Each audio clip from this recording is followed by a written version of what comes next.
محمد.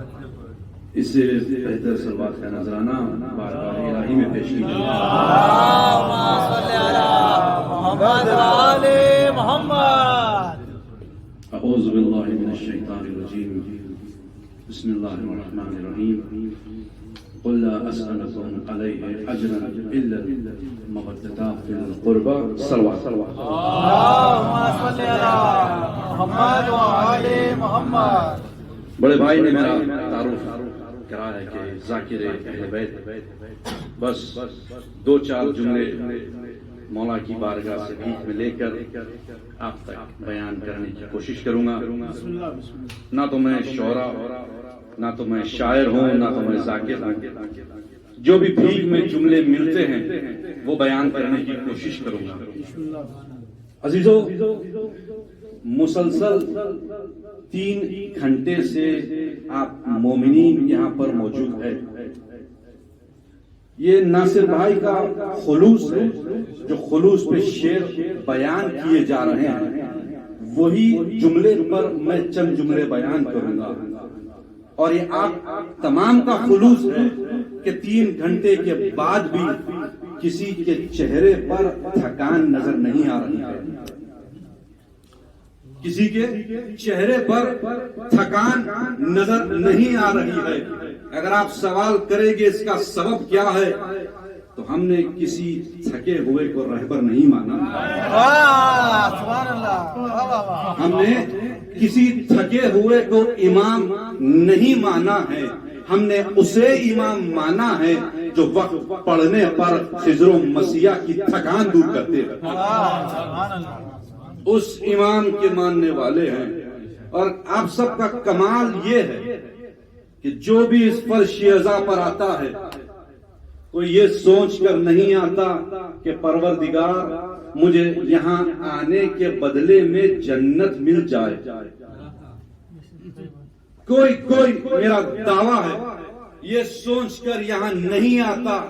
کبھی آپ نے سوچا یہ کیوں نہیں سوچتے؟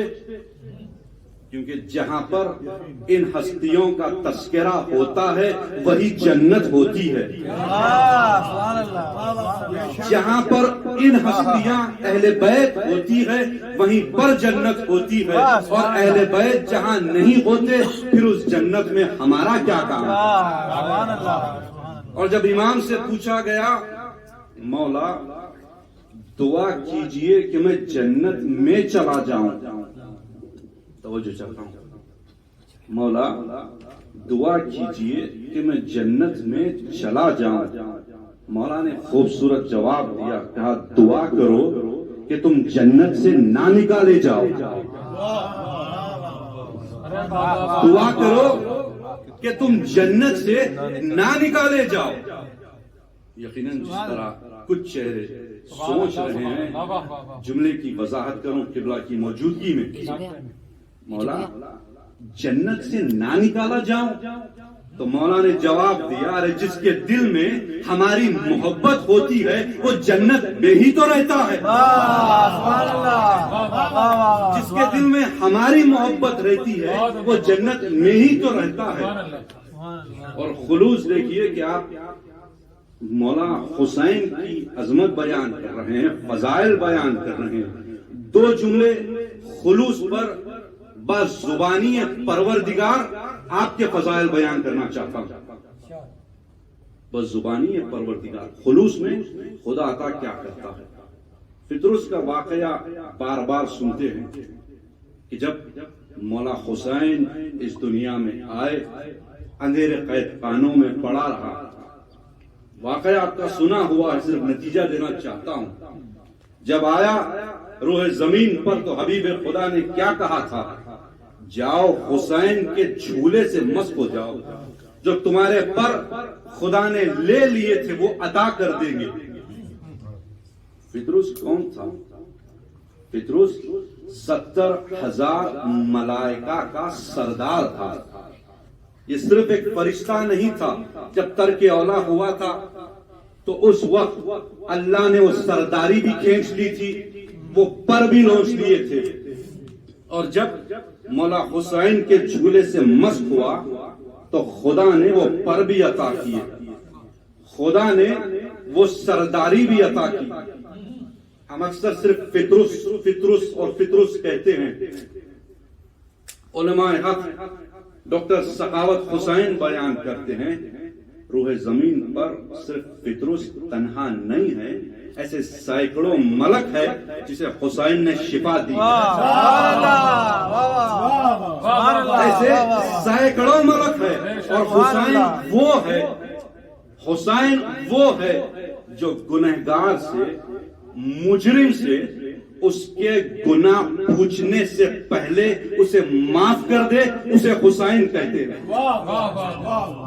مولا حسین نے فطرس کا گناہ نہیں پوچھا، اور جب آئے تو وہاں والے کو شفا دی، اور جس وقت یہاں سے جا رہے تھے تو یہاں والے حر کو شفا دی۔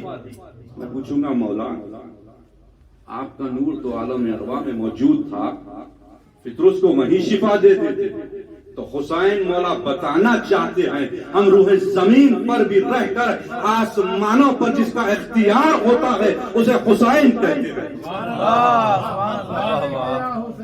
لبیک یا حسین، لبیک یا حسین، اسے حسین کہتے ہیں۔ یہ صرف فطرس تھا، اور ایک ملک کا تذکرہ ملتا ہے جو روح زمین پر آیا تھا تو حبیب خدا نے کہا تھا جاؤ مولا حسین کے بدن سے مست ہو جاؤ، اسے بھی پر ملے تھے۔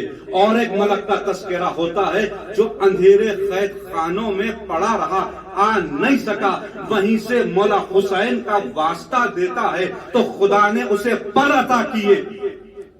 اس سے سبق کیا مل رہا ہے کہ شاید مولا حسین بتا رہے ہیں جو مجھ تک پہنچ سکتا ہے وہ مجھ تک پہنچ جائے، میں تمہیں شفا عطا کروں گا، اور تم اگر مجھ تک نہیں پہنچ سکتے تو میرے جھولے تک پہنچ جاؤ، میرے روضے تک پہنچ جاؤ، کربلا تک پہنچ جاؤ، میں تمہیں شفا دوں گا۔ اور اگر تم کربلا تک بھی نہیں پہنچ سکتے، جہاں پر بھی ہو میرا واسطہ دو، بارگاہ الہی میں میرا واسطہ رد نہیں ہوتا۔ سبحان اللہ، لبیک یا حسین، لبیک یا حسین، لبیک یا حسین، نعرہ حیدری، یا علی۔ میرا واسطہ بارگاہ الہی میں رد نہیں ہوتا۔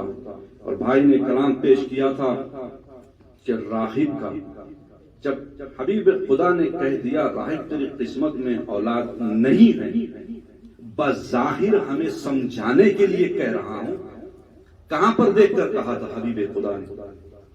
یقیناً لوح محفوظ پر دیکھ کر ہی کہا تھا، جہاں پر حضرت آدم سے لے کر روز قیامت تک کے حالات موجود ہے۔ اور وہ مشہور واقعہ جب مولا کائنات نے بی بی فاطمہ کو کہا تھا فاطمہ اللہم صلی علی محمد و آل محمد، فاطمہ اگر اجازت دو تو حضرت آدم سے لے کر آج تک کے تمام واقعات تمہیں بیان کروں۔ علی بیان کر رہے ہیں تو بی بی نے خوبصورت جواب دیا، کہا ابو الحسن مجھے کوئی شک نہیں ہے، مجھے یقین ہے، مگر آپ مجھے اجازت دے تو آج سے لے کر روز قیامت تک کے تمام حالات کیا میں آپ کو بیان کروں؟ یہ کہاں سے بیان کر رہے ہیں؟ سمجھانے کے لیے۔ مثال کے طور پر لوح محفوظ سے حبیب خدا نے تو دیکھ کر کہا تھا راہب کی قسمت میں اولاد نہیں تھی، اب جب حسین مولا نے بیٹے دیے ہیں تو پھر کہاں سے دیے؟ پتا چل رہا ہے جو لوح محفوظ پہ لکھا ہوا ہے مولا حسین کو خدا نے اختیار دیا ہے جو لوح محفوظ میں موجود بھی نہیں ہے، اگر حسین کہہ دے تو خدا وہ بھی عطا کرتا ہے۔ مقدر میں جو نہیں ہے مولا حسین سے مانگو وہ بھی عطا کرتے ہیں۔ کیوں؟ ارے اس گھرانے کے سب سے چھوٹے کھلونے کا نام مقدر ہے، اس گھرانے کے سب سے چھوٹے کھلونے کا نام مقدر ہے۔ بس دو شعر اور قبلہ کو دعوت دیتا ہوں، وقت کافی ہو چکا ہے۔ یہ خاص طور سے میرے مرحوم مامو جان سید سرور حسین رضوی اور دیگر شعراء کی شعر ہے۔ کوئی جملہ اگر آپ کے دل کی گہرائی تک پہنچ جائے تو ان کی آخرت کے لیے ضرور دعا کیجیے گا. اور خاص طور سے اس دعا لینے کے لیے پڑھ رہا ہوں، کسی کے لیے نصیحت نہیں ہے.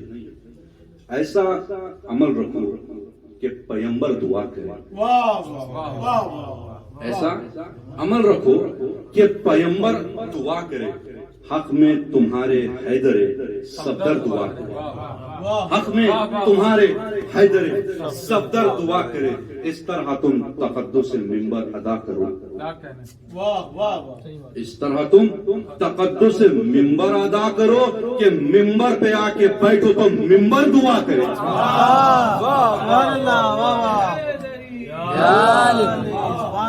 ممبر پہ آ کے بیٹھو تو تمہارے لیے ممبر دعا کرے.